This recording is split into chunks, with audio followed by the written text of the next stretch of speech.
اسمعی grammar کا ماہر. یہ اسمعی جو ہے، اب جیسے اردو میں کہا جائے غالب، اقبال، یہ وہ شاعر ہیں جو کوٹ کیے جاتے ہیں اگر کبھی اردو زبان کا ڈسکشن ہو رہا ہو. وہ اسمعی عربی زبان کا اتنا بڑا ماہر لیکن بے دین، نہ قرآن کو مانے، نہ رسول کو مانے، نہ اسلام کو مانے. میں اگلا جملہ کہتے کہتے رک رہا ہوں ورنہ بعض لوگ ناراض ہو جائیں گے. بہت سارے شاعروں کا ایسا ہی مینٹلٹی ہو جاتی ہے. خیر، یہ اسمعی تو مشہور. تو وہ ایک دن وہ سفر کر رہا ہے اور سفر میں اس کے ساتھ ایک بالکل جاہل بدو عرب جو ایک لفظ نہیں جانتا، جس کو دنیا ہی کی خبر نہیں، وہ بھی اس کے ساتھ. اب اسمعی اچھا، جو لوگ اسلام کو نہیں مانتے ہیں لیکن قرآن واقعاً ایک ایسا کلام، ایک ایسا میریکل کہ خالی عربی جاننے والے کو بھی اتنا مزہ آتا ہے قرآن پڑھنے میں کہ وہ کہتا بھی جاتا کہ یہ اللہ کا کلام نہیں ہے، یہ جھوٹ ہے، یہ محمد نے خود بنایا، لیکن مزہ اتنا ہے قرآن میں. رات کے اندھیرے میں یہ عرب کے جتنے بڑے بڑے کافر ہیں، ابو جہل و ابو لہب و ولید و عتبہ و شیبہ، یہ سب پیغمبر کے گھر کے چاروں طرف اندھیرے میں چھپ کے کھڑے ہوتے تھے. پرانے زمانے میں لائٹنگ تو تھی نہیں، اور جو پیغمبر رات کو نماز شب میں تلاوت قرآن کیا کرتے تھے، 2 گھنٹے کھڑے ہو کے یہ قرآن سنتے تھے اور مزہ لیتے تھے. ایک مرتبہ ایسا ہوا، اب یہ بھی قرآن کا لفظ ہے لیکن شاید اردو میں اچھا نہ لگے، کہ اللہ کا دل چاہا کہ ان لوگوں سے مذاق کیا جائے. ان اللہ یستہزی، یہ قرآن میں بھی آیا، مذاق کیا جائے. اب یہ سب پورا دن اسلام کی مخالفت کرتے ہیں، رات کو چھپ کے آتے ہیں. اندھیرا، ایک مرتبہ مکے میں جو بارش کے موقع پر بجلی چمکتی، بجلی چمکی. اب جو بجلی چمکی تو ابو جہل نے دیکھا وہ سامنے تو ابو لہب کھڑا، اور اس نے دیکھا وہ ولید کھڑا ہے، وہ عتبہ کھڑا ہے. ہاں بھائی تم یہاں کیسے، تم یہاں کیسے، تم یہاں کیسے؟ دن بھر اسلام اور قرآن کی مخالفت کرنے والے، قرآن کو محمد کا کلام کہنے والے، قرآن کی عظمت کا انکار کرنے والے، رات کے اندھیرے میں سب نے ایک دوسرے کو دیکھ لیا. تو قرآن واقعاً ان لوگوں کے لیے بھی جو دین کو بھی نہ مانے، اسلام کو بھی نہ مانے، ایک میریکل ہے. تو اسمعی بھی قرآن کو اس طرح پڑھتا ہے جیسے بہت سے لوگ ہاں اپنی ہر بھاشا میں کچھ مشہور شاعر ہوتے ہیں، ان کا کلام پڑھتے ہیں.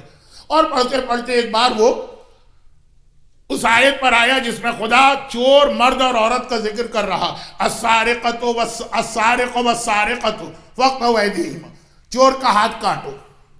اور پھر آخر میں ہے واللہ عزیز حکیم، اور اللہ بہت حکمت والا. اللہ کا ہر حکم لاجک کے ساتھ ہوتا. لیکن اس کی زبان پہ غلطی سے بجائے حکیمن کے رحیمن آ گیا. واللہ عزیز رحیم، اللہ بہت رحمت والا. وہ جاہل بدو کچھ نہیں جانتا، دنیا کی کوئی خبر نہیں، الف کے معنی لٹ ہیں یہ بھی اس کو نہیں پتا، وہ چونک کے سر اٹھاتا اور کہتا ہے کہ تو ابھی تک کیا پڑھ رہا تھا؟ اسمعی نے کہا یہ قرآن ہے جو خدا کا کلام کہا جاتا. بدو نے کہا کہ نہیں، یہ خدا کا کلام ہو ہی نہیں سکتا، یا تو نے غلط پڑھا ہے یا یہ کلام غلط. اسمعی نے غور کیا کہ یہ کیوں مجھے غلط کہہ رہا ہے. ایک دم خیال آ گیا کہ ہاں حکیمن کا لفظ ہے آیت کے آخر میں کہ اللہ حکمت والا. ایک ریزننگ ہے اللہ کے ہر عمل کے پیچھے.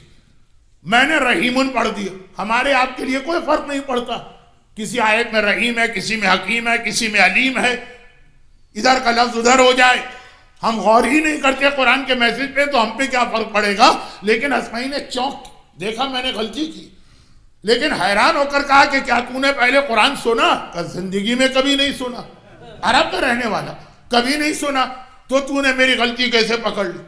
کہا کہ تو جو آیتیں تو پڑھتا آ رہا تھا بڑی سیکوینس کے ساتھ تھی، بہت ہی امپریسو تھی، ایک ایک لفظ صحیح تھا. جب یہ کہا کہ چور کا ہاتھ کاٹو اور پھر آخر میں آئے اللہ رحمت والا ہے، تو میرے دماغ نے کہا کہ اللہ نے اپنی رحمت کا اعلان کر دیا تو سزا سنانے کا فائدہ کیا ہوا؟ چور کے دل سے تو سزا کا خوف ہی نکل گیا کہ ارے وہ بڑا مہربان، ماں سے زیادہ مہربان ہے، میں اس سے بھی بڑا گناہ کروں تو معاف کر دے گا۔ اس لیے میں نے کہا کہ یہ قرآن اللہ کا کلام نہیں ہو سکتا۔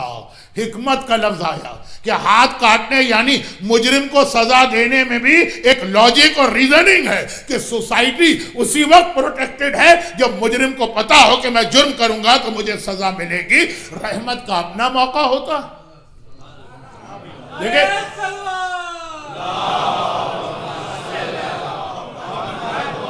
اب امریکہ کی بات نہ کیجئے، اب آپ پہنچ جائیے تاج پور اور جمال پور، اور میں پہنچ جاتا ہوں رضویہ سوسائٹی کراچی میں۔ اب وہاں پہ یہ ہوتا کہ اب ماں نے کوئی حکم دیا کہ تمہیں یہ کرنا اور ہم نے اس کی مخالفت کی، اور کسی نے کہا بھائی تمہاری ماں نے اتنی سختی سے کہا تھا، کہ وہ ماں ہے نا، سختی سے کہا تو تھا خالی ڈرانے کے لیے، لیکن جب اس کو پتا بھی چلے گا کہ میں نے غلطی کی ہے تو میری غلطی کو معاف کر دے گی۔ بلکہ کبھی باپ نے کہا سختی سے فلاں کام نہ کرنا، ہم نے پھر وہ کام کیا۔ بھائی تمہارا باپ تو بڑا خوخار ہے، یہاں کی مثال نہیں ہے، پاکستان کی، انڈیا کی، وہ تو تمہیں جوتوں سے مارے گا، کہ نہیں ماں بہت مہربان ہے، وہ باپ سے مجھے بچا لے گی۔ تو جہاں پر رحمت کا یہ تصور آ جاتا ہے کہ جرم کیے جاؤ، جان بوجھ کے قانون کو توڑے جاؤ اور تمہیں بچا لیا جائے گا، وہ وہیں سے پوری سوسائٹی کا نظام درہم برہم ہو جاتا ہے۔ نہ واجبات کی پابندی ہوتی ہے، نہ حرام کا خیال کیا جاتا ہے، نہ قانون دین کا خیال کیا جاتا ہے۔ اور میں نے باپ اور ماں کی مثال اس لیے دی کہ اگر آپ اس مثال میں اللہ کو باپ سمجھ لیں اور اہل بیت کو ماں سمجھ لیں تو ہمارے یہاں آج بھی کتنے لوگ ایسے ہیں کہ جی اللہ کا قانون، اللہ نے جہنم بنائی، اللہ نے عذاب سنایا، لیکن ہمارے بخشوانے والے ایسے ہیں کہ ہم کسی کا مال چوری کریں وہ ہم کو جنت میں لے جائیں گے، ہم کسی کا حق غصب کریں وہ ہمیں جنت میں لے جائیں گے، ہم حرام کام کریں وہ ہمیں جنت میں لے جائیں گے۔ اور یہی وجہ ہے کہ قرآن کریم میں یہ بات کم آئی ہے، حدیث میں زیادہ آئی ہے کہ ہماری شفاعت ہر ایک کو نہیں ملے گی۔ یہ قرآن میں بھی پیغام آیا، سورہ مدثر کی آیت جو اس وقت تلاوت کرنے کا وقت نہیں ہے، پھر بعد میں تلاوت کروں گا، بہت اہم میسج ہے، فَمَا تَنْفَعُهُمْ شِفَاعَةُ الشَّافِعِينَ۔ قرآن نے کہا یہ جو 4 گناہگار، کوئی شفاعت کرنے والے کی شفاعت ان کو فائدہ نہیں پہنچائے گی۔ تو قرآن نے 2-4 اشارے دیے، مگر 2-4، اور اہل بیت کی احادیث سنیے، مولا سے لے کے 11ویں امام تک ہر معصوم نے ایک لسٹ بتائی ہے کہ یہ وہ ہے، یہ وہ ہے، یہ وہ ہے جو ہمارا شیعہ، لیکن لا تنالو شفاعتنا، یہ ہماری شفاعت کا حقدار نہیں ہوگا، اس لیے کہ نظام، قانون، دین، شریعت اسی وقت تک باقی رہتی ہے جب تک کہ مجرم کو پتا ہو کہ اگر میں جرم کروں گا تو مجھ سے سوال و جواب بھی ہوگا، مجھے ڈانٹ بھی پڑے گی، مجھے سزا بھی ملے گی۔